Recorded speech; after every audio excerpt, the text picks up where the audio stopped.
A vítam vás v garáži Vajko a syn. V dnešnom dieli si urobíme prípravu nového auta do prevádzky. Rozhodli ste sa kúpiť si úplne nové auto a jednou z možností, ako ochrániť tento nový, nepoškvrnený vzhľad, je zakonzervovať lak, skla, kolesa, v podstate všetko, čo sa dá.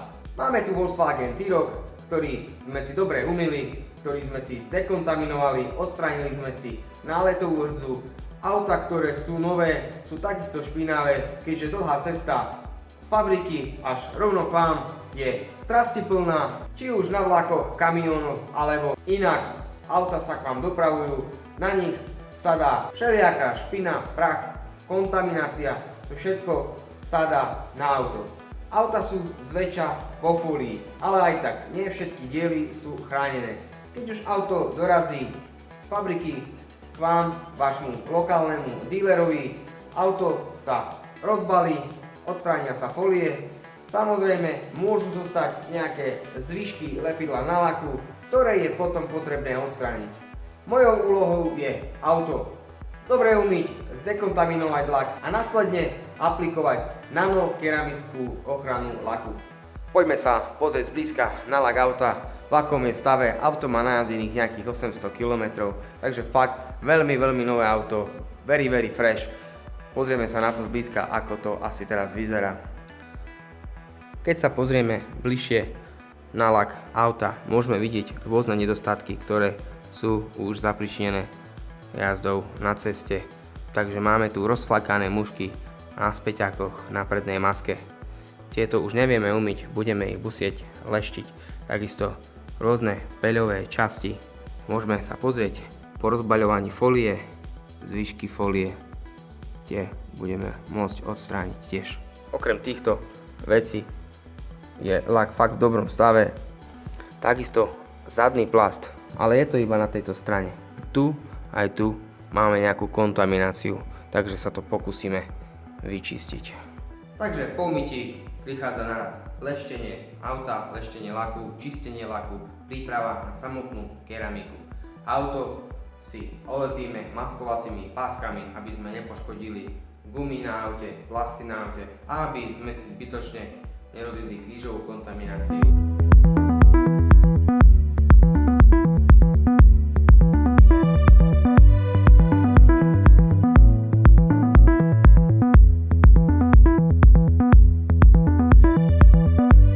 Autíčko sme si olepili a môžeme sa pustiť do leštenia. Na leštenie potrebujeme zo pár vecí.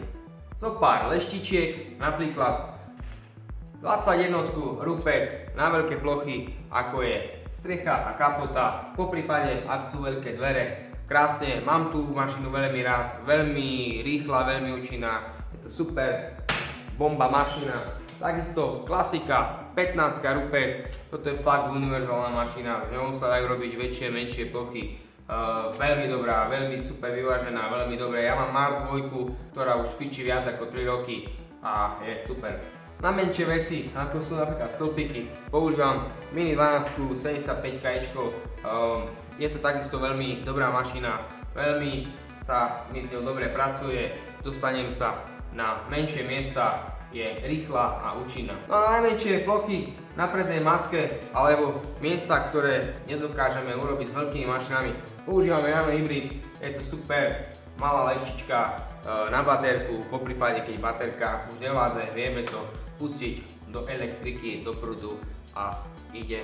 Lešťace kotúče používame Rupes, sú výborné, veľmi dobre vyvážené, mašina pracuje veľmi pekne, jediný problém je ten, že veľmi rýchlo sa opotrebujú, takže je dobré ich striedať a je dobré mať niekoľko tvrdostí.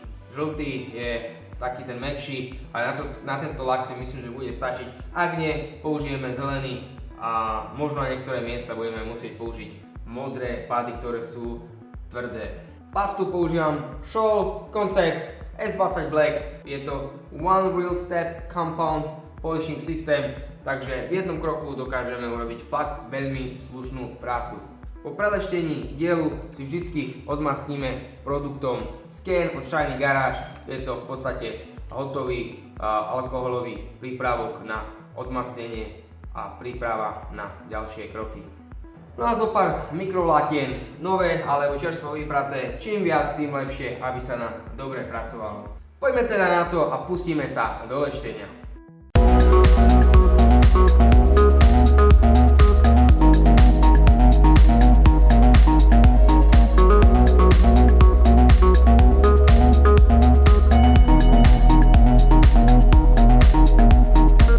Takže kapotu a strechu máme vyleštenú. Okrem rozpľašteného hmyzu na kapote a kakancov po hmyze alebo nejakého zbytkového peľu, buď už zo stromov alebo z hmyzu, sme v podstate nemali s ničím problém. Je to nové auto, 800 km. Riešiť škrabance v tomto prípade sme nemuseli. Dôležité je pripraviť lak na keramiku, aby bol čistý a hladký.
Máme vyleštené a nasleduje ďalšia fáza, ďalší krok a tým je odmastnenie.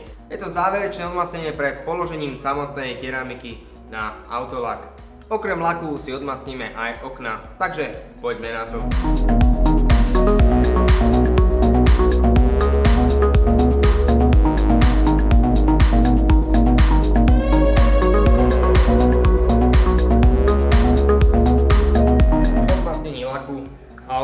prichádza na rad ochrana. Prvé si urobíme okna, použijeme produkt Shiny Garage Drop Off. Na všetky okna načelné to dáme v dvoch vrstvách, tento produkt mám rád, dobre sa mi s ním pracuje a výdrž je takisto veľmi dobrá. Po aplikácii tekutých stieračov ich môžeme stiahnuť dole pomocou mikrovláknovej utierky a čistej vody, aby sa nám ľahšie dávali dole. Takto si urobíme celé auto. Ak používame hadžiky, meníme to po každom dieli. Ak používame mikrovláknový pád, na auto spotrebujeme asi 4. Nezabúdajte na bezpečnosť, treba si nasadiť masku, rukavice a tak môžeme ich spracovať. Poďme teda na to.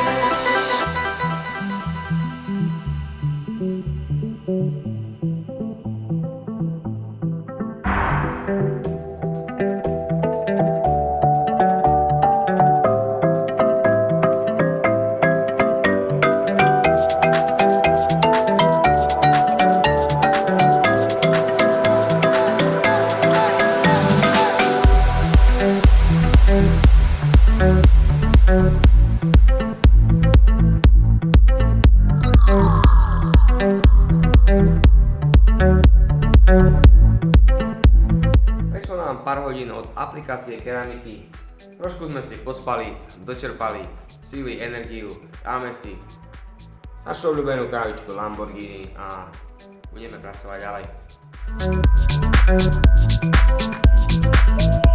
Keramiku máme natiahnutú, je potrebné ešte doleštiť čelné okno, tam som nechal druhú vrstvu tiež postať celú noc, takže teraz to doleštíme, urobíme kolesa a urobíme malý poriadok v interiéri, tam toho veľa nie je.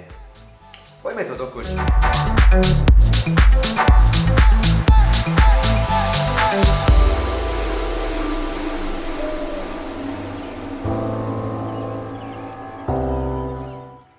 Kolieska po umytí je potrebné ešte dočistiť a nejakým produktom ošetriť disky a pneumatiky. Takisto očistíme a ošetríme podbehy.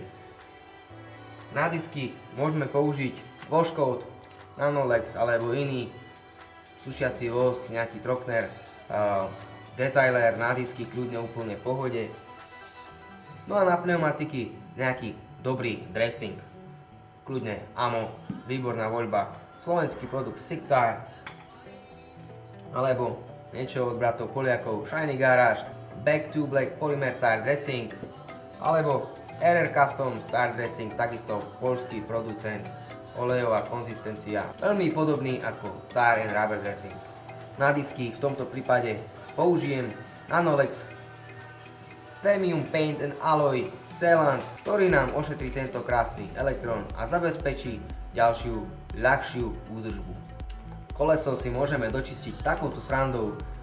Kúpite to v hociakom obchode s domácimi potrebami, dajte si to na lakúčku, stojí to zhruba euro 2. Síce sa to veľmi rýchlo zničí, ale efekt alebo výsledok, aký dosiahneme týmto pomocníkom stojí za to, takže kľudne na lakúčku môžeme si to naložiť, ak tam nemáme dobre dočistené, pretože všetci dobre vieme, že kolesa sú fakt veľmi náročné na vyčistenie. Môžeme si tam šplejknúť Nanolex vožkou a jednoducho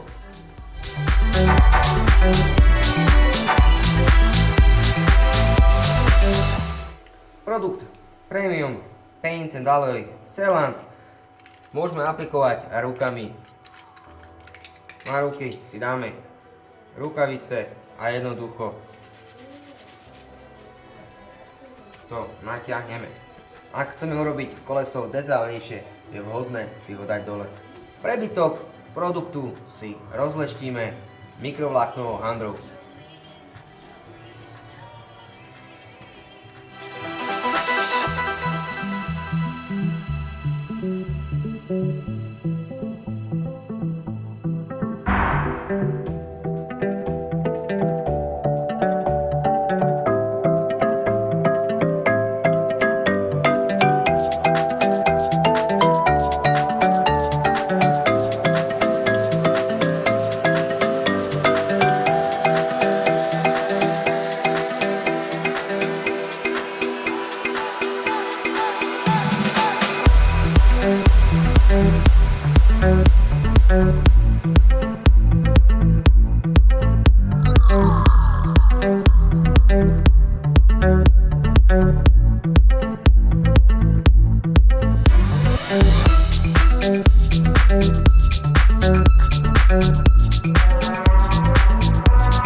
Takže máme Volkswagen T-Roc hotový, vyleštený, umytý, vykeramikovaný, všetko urobené na bomby, na cukrík. Verím, že majiteľovi sa auto bude páčiť a keramika bude fungovať tak, ako má. My sme veľmi spokojní s týmto výsledkom. Auto vyzerá úžasne, krásne, nabliskané, vyleštené, ochránené maximálne ako sa dá. Takže sledujte môj YouTube kanál a my sa pustíme do ďalšej roboty. Ahoj!